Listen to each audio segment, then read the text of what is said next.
이름으로 기도하옵나이다. 아멘. 1800년 초에 작고하신 이주일 씨라고 하는 코미디언이 있습니다. 그분이 TV에 처음 출연해서 첫 마디가 못생겨서 죄송합니다 라는 말이었어요. 여러분 기억하시죠? 정말 못생기긴 못생겼었어요. 사실 이주일 씨가. 근데 못생긴 것이 사과할 일인가? 여러분 못생겼다고 사과하고 다녀야 됩니까 우리가? 그건 아니잖아요. 근데 이분은 TV에 나올 정도면은 잘생겨야 되는데 자신의 외모가 그렇지 못하다고 판단이 돼서 그런 말을 하신 것 같아요. 그리고 다음에 한 말이 못생겨서 죄송한데 뭔가 보여주겠다라고 말을 했어요. 그러면서 못생긴 사람이 나왔기 때문에 잘생긴 사람과 달리 뭔가 특별한 것을 보여주지 않으면 안 된다라고 하는 그런 부담감을 본인이 갖고 있었던 것 같습니다. 그래서 막 엉덩이를 야릇하게 굴리고 또 춤을 추고 우스꽝스러운 동작을 하면서 우리들을 많이 웃겨줬던 기억이 나요. 여러분 이 세상이 어떻게 하다가 못생긴 거를 사과해야 되는 세상이 됐어요. 못생긴 것 때문에 열등감을 넘어서 죄책감을 느껴야 되는 그런 시대가 우리가 사는 지금 이 시대가 아닌가 생각합니다. 뉴욕 타임즈의 칼럼니스트 윌리엄 세파이어라는 사람이 있어요. 이분이 신조어를 만들었는데 그게 여러분도 잘 아시는 루키즘입니다. 루키즘. 룩이라는 게 본다는 동사예요. 여기에다가 이념과 주의를 표현할 때 이즘이 들어가요. 이즘. 그래서 ISM이 들어가서 이 전미어가 붙어서 루키즘이 된 겁니다. 근데 이 루키즘이라는 것은 우리나라 말로 번역하면은 외모지상주의예요. 외모지상주의. 그런데 이 외모지상주의는 아름다워지려는 욕구가 아니라 아름다운 사람과 그렇지 못한 사람을 구별하는 것. 그리고 한 걸음 더 나아가 이 둘을 차별하는 것. 이 둘을 차별하는 것을 말합니다. 이게 루키즘이에요. 그러니까 이 루키즘이라는 건 그다지 좋은 말이 아닙니다. 사람을 외모로 차별하는 거예요. 루키즘이. 아름다움에 대한 자연스러운 욕구는 하나님이 주신 거예요. 그건 말릴 수가 없습니다.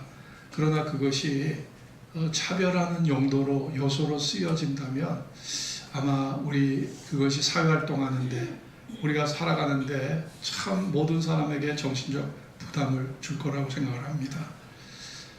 대한민국은 역사적으로 볼 때 그동안 사회적으로 많은 차별이 있어 왔어요. 조선시대 때 반상의 차별이 있었습니다. 반상. 그 양반과 쌍놈의 차이를 우리가 반상의 차별이라고 했어요. 그리고 또 적소의 차별이 있어요. 네? 적자. 정실 부인에게서 난 자식은 적자입니다. 서자. 그는 첩의 자식을 서자라고 불렀어요. 그래서 나라에서 등용을 할 때도 서자들은 차별을 받았습니다. 그 사람이 서자가 되고 싶어 서자 된 거 아니잖아요. 부모로부터 물려받은 생명인데 서자의 차별을 받은 거예요. 그리고 또 직업의 차이도 있었어요. 학자들을 존중하고 유교를 숭상하다 보니까 학자를 존중하고 학문에 종사하는 사람들을 아주 높여봤는데 농업이나 상업이나 공업에 종사하는 사람들은 몸을 쓰거나 기술을 쓰는 사람들은 이 기술자를 차별해왔거든요. 이게 조선시대입니다. 거기다가 남존여비, 남자는 존귀하게 여기고 여자는 그냥 종처럼 부리는 이게 우리 조선시대였습니다. 그러니 그 차별받고 살았던 우리 어르신들이 할머니들이 얼마나 힘들었을까 생각이 들죠. 근데 세계의 또 시각으로 보면 인종차별이 있어요. 인종차별. 또 종교적 차별이 있어요. 또 이념의 차별이 있습니다. 또 경제적인 이유로 또 차별을 받는 그런 나라들이 많이 있거든요. 미국에서 발행되는 신앙 잡지 리더스 다이제스트라는 잡지가 있습니다. 2008년 5월호에는 대한민국에서 성공하는 6가지 요인들이라는 기사가 실렸습니다. 그 내용을 보면 대한민국에서 성공하려면 인류대학 나와야 된다는 거예요. 인류대학. 서울대, 연고대 나와야 된다는 거예요. 그리고 둘째는 연줄이 있어야 된다. 뭐 학연이든 지연이든 또 무슨 인맥이든 연줄이 있어야 된다는 거예요. 선후배 연줄이 있어야 된다. 세 번째는 부와 경제력이 뒷받침돼야 되고, 네 번째는 좋은 가문이 있어야 되고, 가문이 돼야 되고, 다섯째는 잘생긴 외모를 갖춰야 된다. 여섯 번째는 자신을 과장하고 포장하는 능력이 있어야 된다. 자, 외국인들이 한국에 살면서 분석한 내용입니다. 서양에서는 상당히 이성적으로 성공하는 요인을 자기가 가진 능력, 실력이 우선이 되고 자기 개발을 열심히 하는 사람에게 기회가 주어지는데, 우리나라는 그거보다 외적 조건에 더 많은 비중을 두는 비합리적인 요소를 우리 사회가 가지고 있다는 거예요. 그거를 리더스 다이저스트지가 지적을 한 거죠. 예로부터 우리나라는 성골과 진골을 따졌습니다. 얼마나 좋은 가문의 출신이냐, 얼마나 좋은 양반집 사람이냐, 이거를 따졌거든요. 그것이 사회 진출과 사회적으로 얻는 아주 중요한 조건이 됐습니다.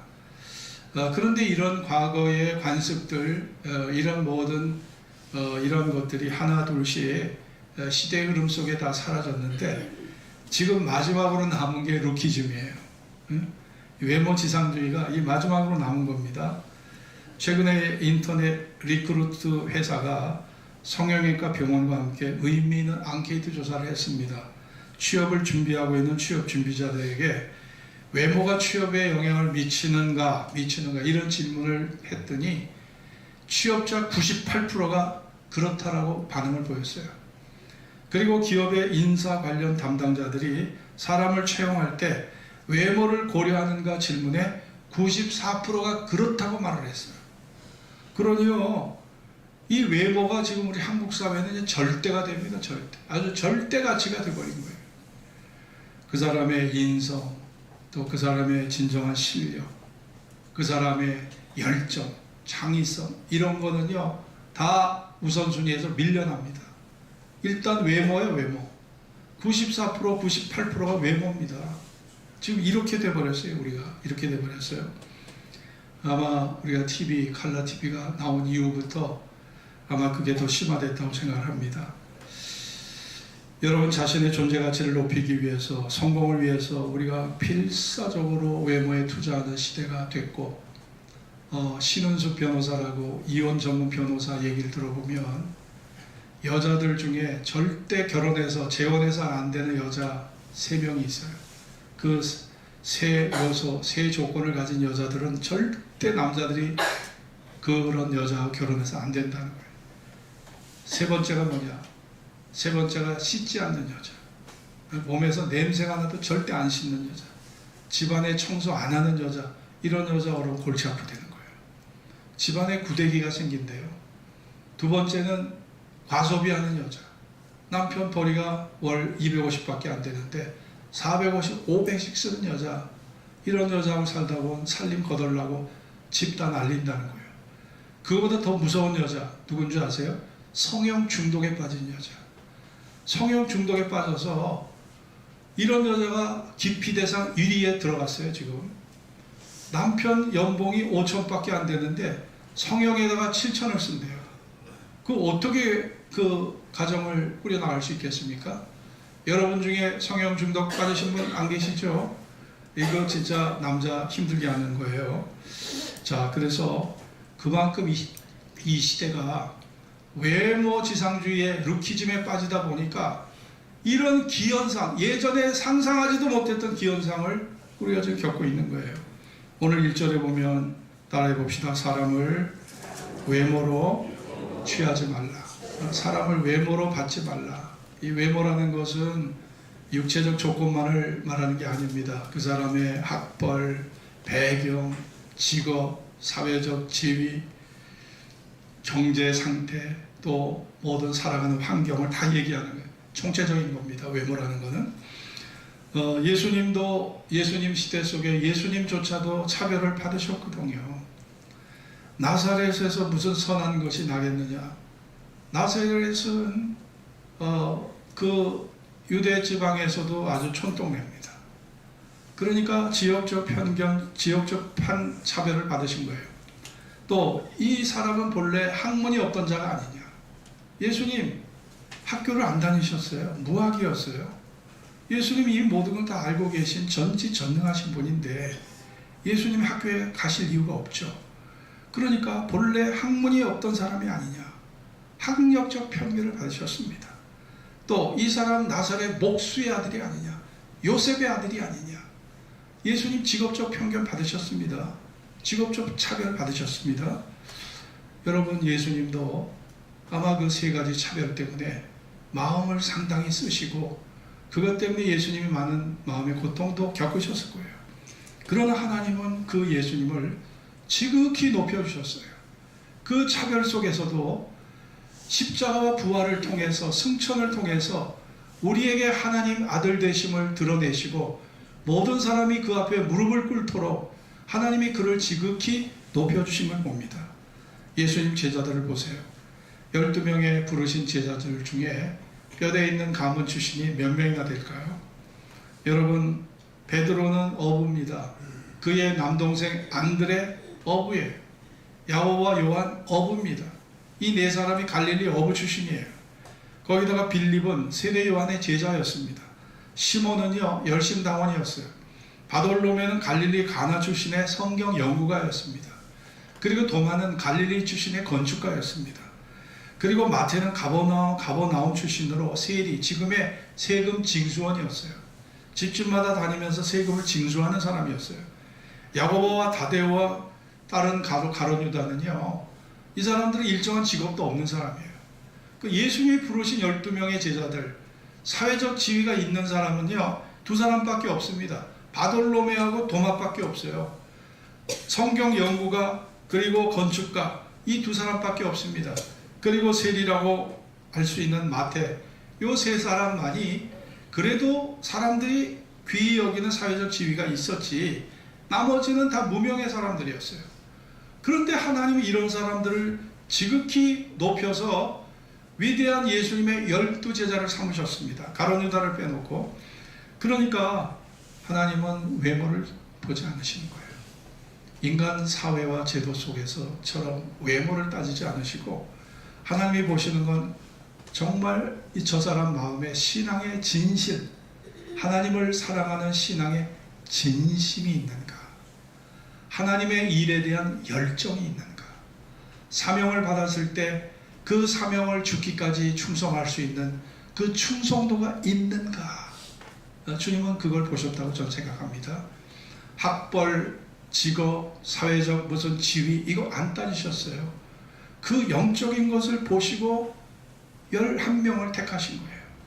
여러분, 하나님이 외모 보지 않으시고 그렇게 들어서 사회적 아름다운 지위가 없는 사람조차도 위대한 사도를 삼으셨다면 우리도 그렇게 해야 됩니다.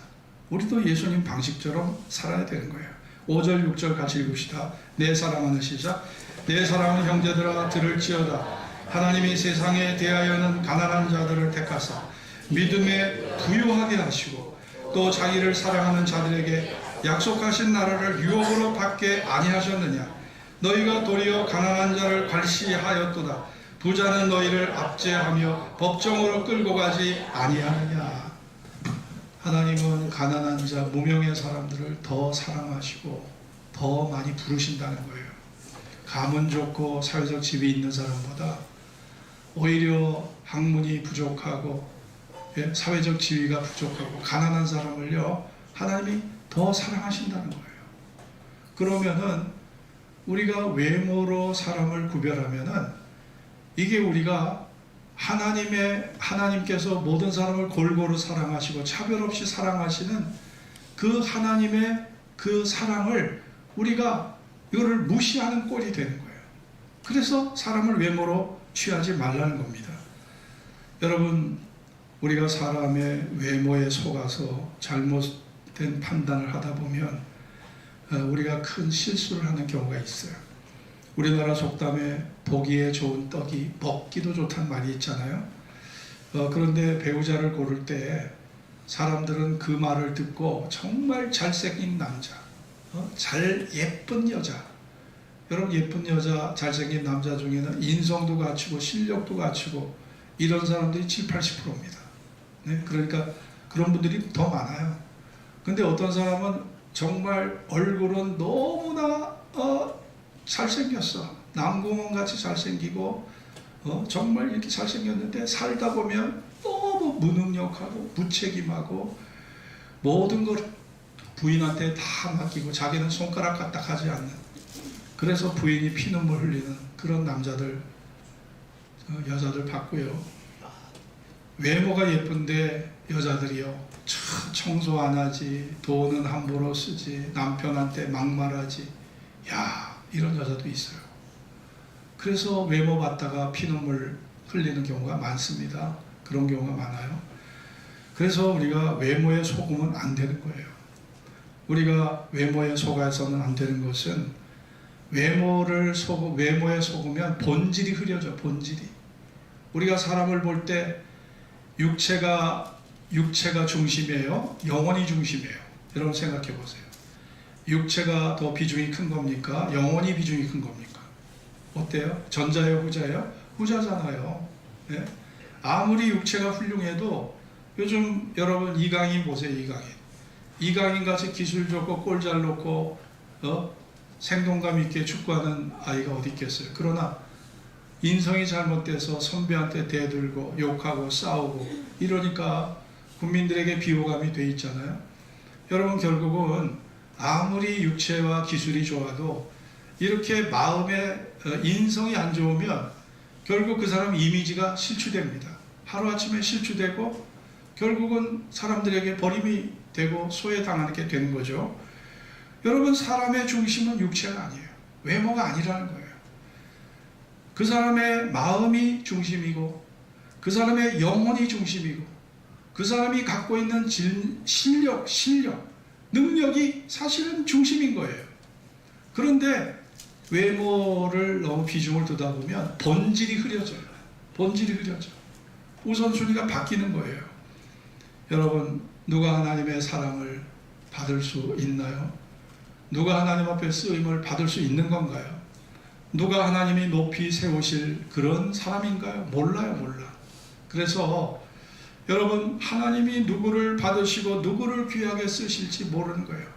가정에서도 우리가 2아이 이상 아이를 키울 때는요, 절대 편견과 차별을 해서는 안 됩니다. 아들, 딸 차별해서도 안 되고 첫째, 둘째, 첫째라고 잘해주고 막내라고 무시하고 그래도 안 되고요. 장남이라고 무시하고 막내라고 또 잘해줘도 안 되는 거예요. 저희 집안 얘기 제가 늘 하지만은 우리 7남매 중에 우리 아버지가 우리 첫째라고 장남한테 얼마나 잘해줬는지 몰라. 그리고 둘째 차남에게 또 얼마나 잘해줬는지. 우리 형은 뭐 아이사 기부에 들어가서 뭐 그 장비가 어마어마하잖아요. 그거 다 사줬어요. 다 공급해주고 정말 대학 나올 때까지 얼마나 잘해줬는지 몰라.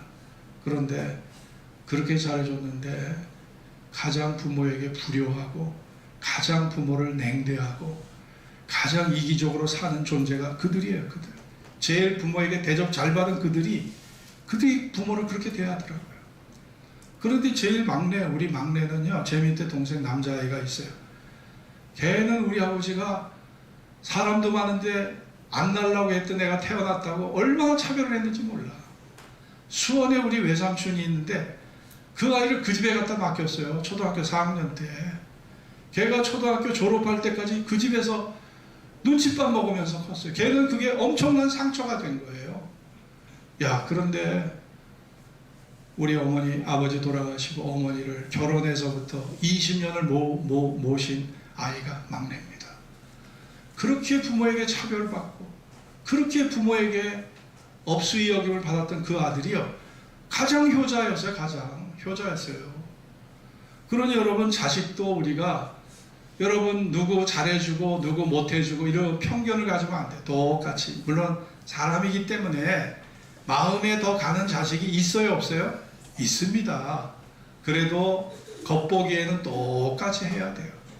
이번에 명절 때 누구에게는 막 전이고 떡이고 이만큼 싸주면서 다른 애한테도 야 너는 다음에 해줄게 이러면 벌써 그것 때문에 상처받는다니까. 그러죠? 그러니까 이게 나이가 먹었어도 사람들이 차별받는 거에 대해서 굉장히 민감합니다. 그래요, 안 그래요? 예? 할머니 할아버지들도 그래요. 예? 노인정에 가서 차별받아봐야 기분 좋을 사람 아무도 없어요. 예? 이 차별은 누구나 다 싫어하는 거예요.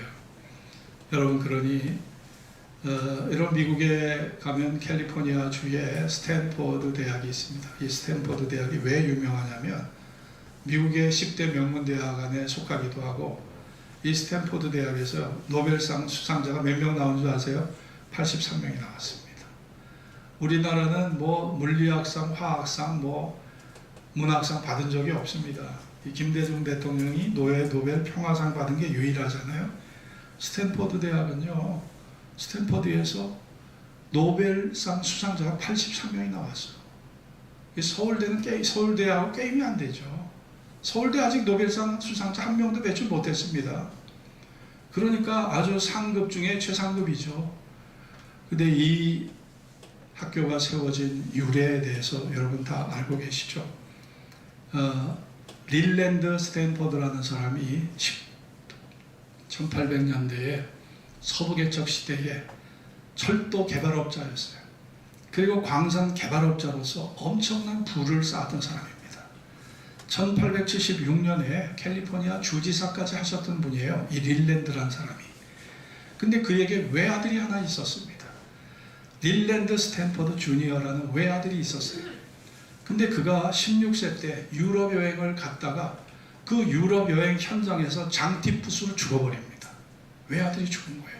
제 사진을 봤더니 이 아이가 너무 잘생겨요. 영화배우처럼 잘생긴 아들이에요. 근데 죽어봤어요. 상심이 얼마나 컸겠습니까? 외아들이 죽었는데.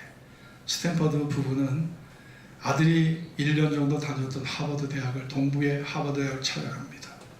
기념할 만한 조형물이라도 내 아들을 위해 세워줘야 되겠다 생각으로 찾아간 거예요. 그래서 대학 총장을 만나러 보스턴으로 갔는데, 총장을 만나러 간 자리에 비서가 먼저 면담 신청을 받거든요. 비서가 보니까 이 두 노인네가 60대 이후 노인네인데, 이 사람들이 평소에 검소한 생활을 했던 사람들이라 옷을 그냥 낡은 정장을 입고 온 거예요. 올이 다 헤어진 낡은 정장을 부부가 입고 왔어. 그러니까 비서가 볼 때 하찮게 본 거예요. 야, 저 사람들 노숙자야, 뭐야, 잡상인이야. 우리 총장님 왜 괴롭히려고 오는 거야? 이러면서 총장님 면담 오러 온 사람을 4시간을 세워둔 거예요. 4시간을. 그런데 이 비서가 한 말이 4시간이 지나도 일어날 줄 모르니까 총장 비서가 지쳐가지고 어쩔 수 없이 총장실에 찾아갔어요. 그래서 총장님, 어떤 사람이 면담을 신청하는데 어떻게 할까요? 남루한 옷을 입고 이렇게 할아버지 할머니가 오셨는데 만나 주실까요? 그랬더니 생각해 보더니 들어오게 하시라고 그래서 만난 거예요.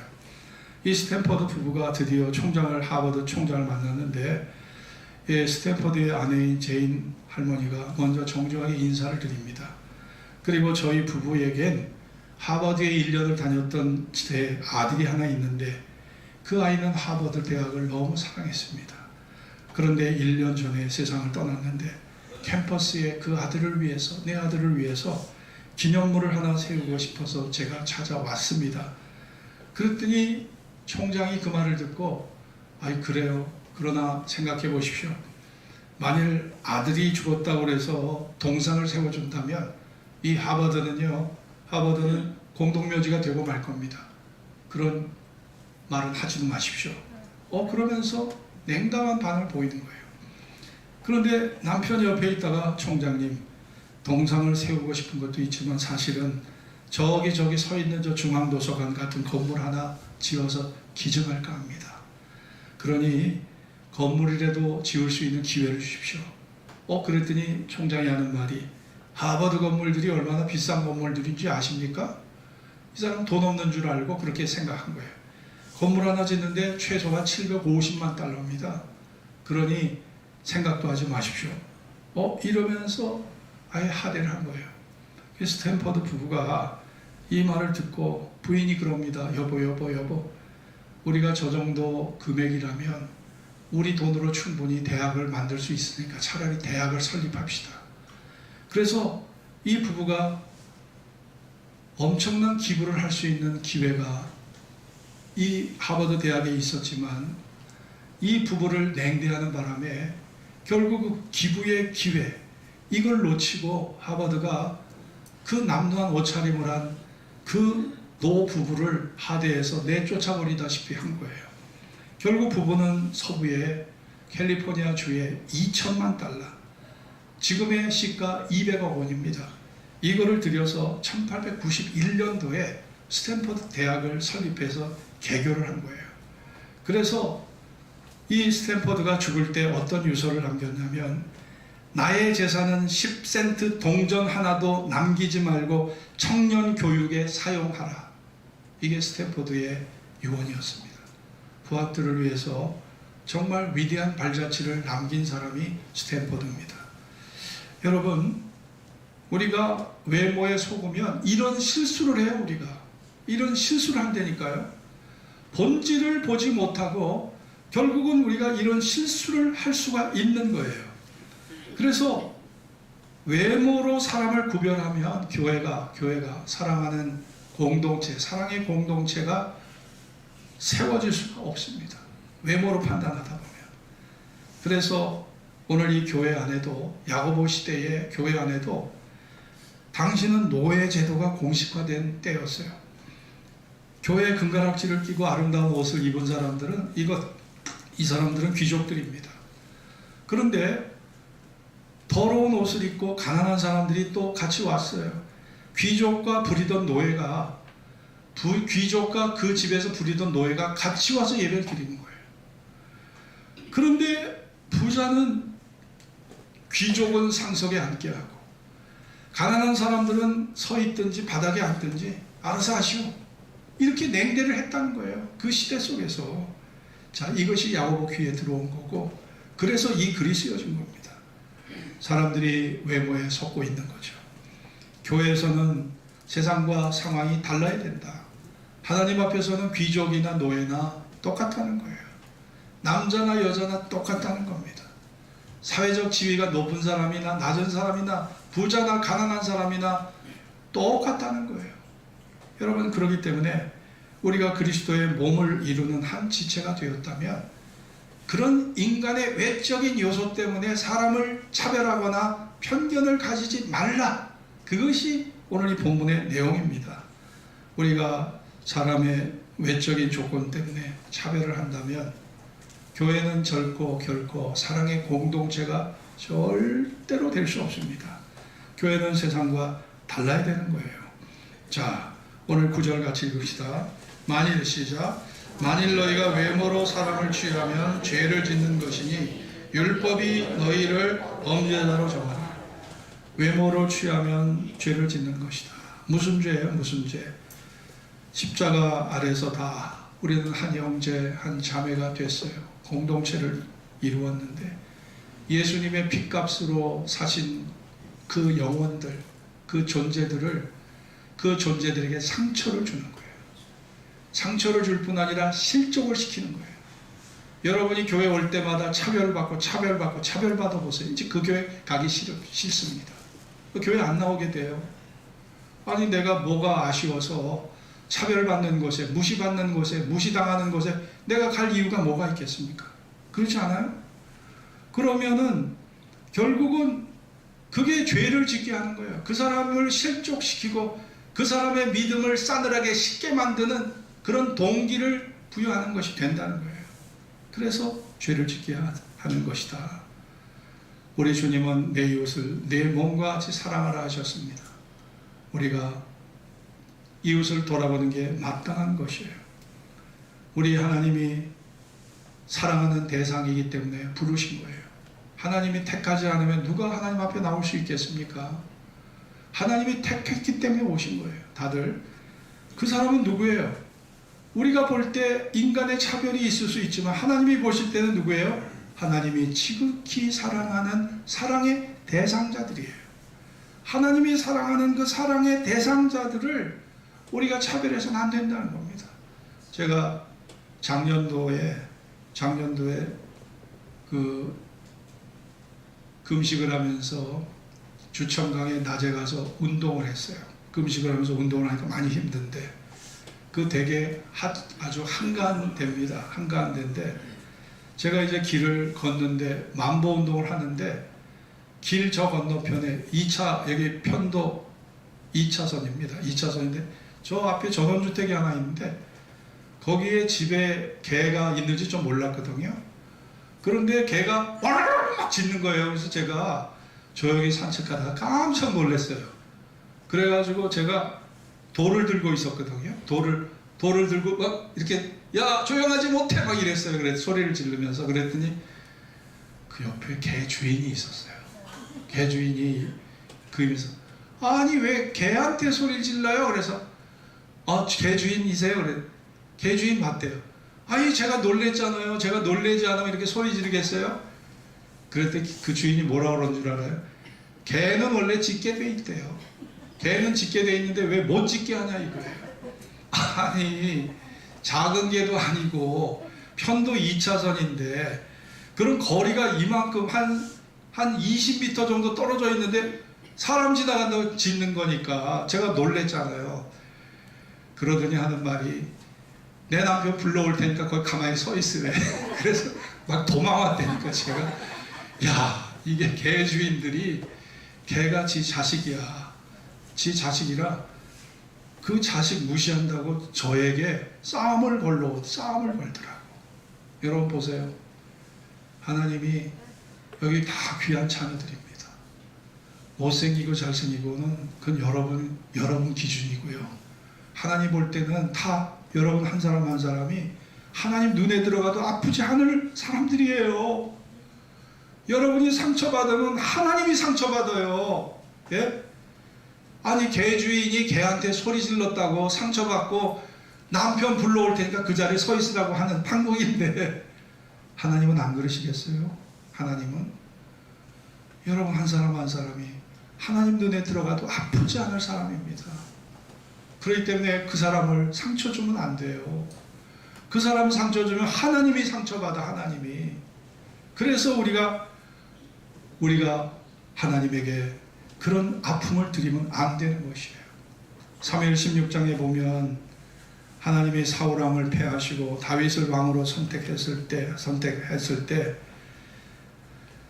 다윗을 왕으로 선택하셨을 때 이새의 아들들에게 사무엘을 파송하셨습니다. 기름 부음을 받게 하려고 파송하셨는데 사무엘이 이새의 아들을 다 대령을 했더니 7명이 딱 와 있는데 야 키가 장정이고 얼굴들이 너무 잘생긴 거예요. 근데 그 중에 제일 출중한 사람이 첫째 아들 엘리압이야. 그래서 사무엘이 이 엘리압을 딱 보고 한눈에 딱 반했어요. 야, 넌 정말 얼굴이 아주 점잖고 기품이 있고 야, 넌 왕이 될 상이다. 아마 사무엘이 관상을 좀 받은 것 같아. 관상학적으로는 왕이 될 상이야. 이 관상학적으로 딱 보고 기름 부음을 하려고 머리에다가 기름병을 들고 얻는데 하나님이 탁 말리는 거예요. 사무엘아 너 왜 내 뜻을 거역하려고 하느냐. 그 용모와 신장을 보지 말라. 내가 이미 그를 버렸노라. 나의 보는 것은 사람과 같지 아니하니 사람은 외모를 보거니와 나 여호와는 중심을 보느니라. 이것이 이새의 집에서 나온 말입니다. 하나님께서 그렇게 말씀하신 거예요. 자칫하면요 사무엘이 관상학적으로 엘리압을 보고 첫째 아들에게 기름을 부을 뻔했다니까요. 아니 왕을 세우는 이 엄청난 대사에 큰 실수를 사무엘이 범할 뻔한 거예요. 하나님이 해주신 그 말씀에 귀를 기울이고 아차 싶어서 둘째 아들 아비나답, 셋째 아들 삼마를 보고 넷째, 다섯째, 여섯째, 일곱째를 봤는데 다 불합격이야. 아니 이게 어떻게 된 건가? 하나님 분명히 이 집에 기름 부음을 하라고 하셨는데, 아니 혹시 주인 양반 이세씨 혹시 다른 아들이 있습니까? 아, 우리 말째는 있는데 걔는 너무 어리고 그 아들은 지금 저 양을 치는 목동으로 심부름 보냈습니다. 걔는 나의 자격이 안 돼요. 그런데 하나님이 걔를 불러오라고 하신 거예요. 그래서 다윗이 부름을 받아서 양을 치다가 부름을 받아왔더니 하나님이 다윗에게 기름을 부으라는 겁니다. 그래서 다윗이 말째 아들 8째인데 다윗이 왕이 된 거거든요. 그러니 여러분, 자, 하나님의 기준과 사람의 기준은 180도 다르다는 거예요. 예? 하나님이 세우시는 자와 하나님이 버리신 자 180도가 다르다. 이 기준은 우리가 알 수가 없는 거예요. 그러니 여러분, 교회 안에도 마찬가지입니다. 누구를 쓰실지, 누구를 높이실지, 누구를 하나님이 귀하게 존귀하게 하나님께서 사명자로 세우실지 모르는 거거든요.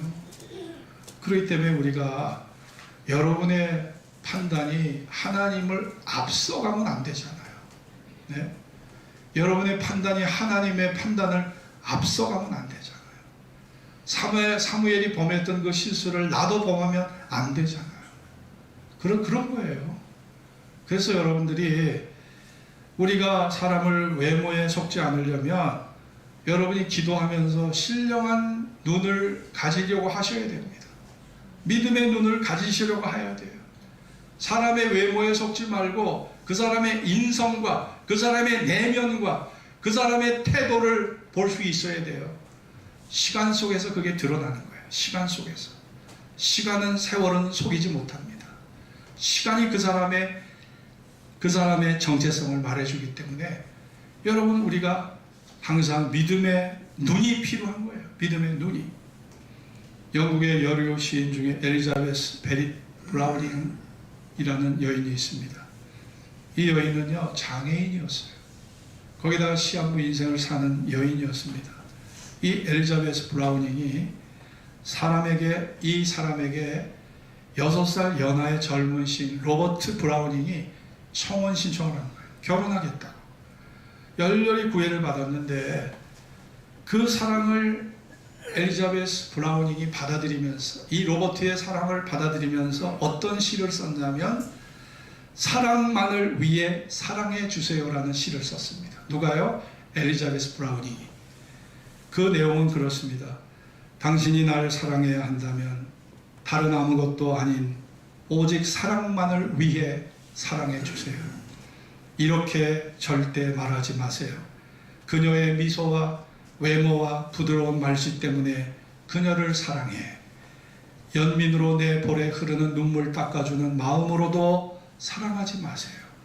당신 위로 오래 받으면 우는 걸 잊고 그래서 당신 사랑까지 잃으면 어떡해요. 그저 오직 사랑만을 위해 사랑해 주세요. 사랑의 영원함으로 당신이 언제까지나 사랑할 수 있도록. 여러분, 남들 보기에 온전치 못한 그런 모습의 약한 삶을 살았던 엘리자베스, 미남 6살 연하의 청년 로버트가 자신의 존재를 측은지심으로 바라보고 동정심 때문에 사랑하는 것을 원치 않았고 사랑만을 위해서 사랑해 달라고 그렇게 애원했던 시가 바로 그 시입니다. 여러분, 인간은 누구나 다 마찬가지예요. 여러분이 하나님 앞에 나온 동기가 무엇입니까? 교회에 여러분이 찾아 나오는 동기가 무엇입니까? 사랑만을 위해서 사랑받고자 하는 마음이 있기 때문이에요. 사랑만을 위해서, 사랑받기 위해서 나온 겁니다. 하나님 앞에서도 사람 앞에서도 사랑받기 위해서, 사랑만을 위해서, 사랑받기 위해서 나온 존재가 우리들이거든요. 그런데 차별이 있고 편견이 있고 무시가 있고 업신여김을 당한다면 상처받는 거예요. 상처받게 되는 겁니다. 여러분과 제가 정말 하나님 앞에 사랑만을 위해서 사랑받기 원하는 그 마음 때문에 우리가 이 자리에 왔습니다. 여러분, 우리 창현교회라는 공동체도 주님의 사랑으로 오직 믿음 안에서 신령한 교제를 나눔으로써 정말 사랑만을 위해서 사랑할 수 있는 그런 믿음의 공동체, 사랑의 공동체가 될 수 있기를 주의 이름으로 축원합니다. 기도하겠습니다. 오늘 주신 말씀을 기억하면서 사랑받기, 사랑만을 위해서 사랑받고자 하는 것이 우리 모두의 마음입니다. 어린아이도 노인들도 다르지 않아요. 사랑만을 위해 사랑받기 원하는 존재가 우리들입니다. 그것을 위해서 오늘 이 자리에 오는 것입니다. 그런데 하나님 안에서는 우리가 마음대로 기도할 수 있고 그 마음껏 그 사랑을 맛볼 수 있지만 인간의 차원으로 내려오면 거기에 시기와 질투와 그리고 거기에는 수없는 차별과 그리고 편견들, 오해가 존재해서 우리가 교회를 출입하면서 말할 수 없는 상처를 받게 되고 그 상처가 응어리가 지면 실족하는 자리에 도래할 수도 있는 것입니다. 이런 것들이 나로 인해서 발생하지 않도록 사랑만을 위해서 사랑할 수 있는 우리 창현교회 공동체가 되기를 기도합시다. 다 같이 합심으로 기도합니다. 할렐루야. 하나님 도와주시고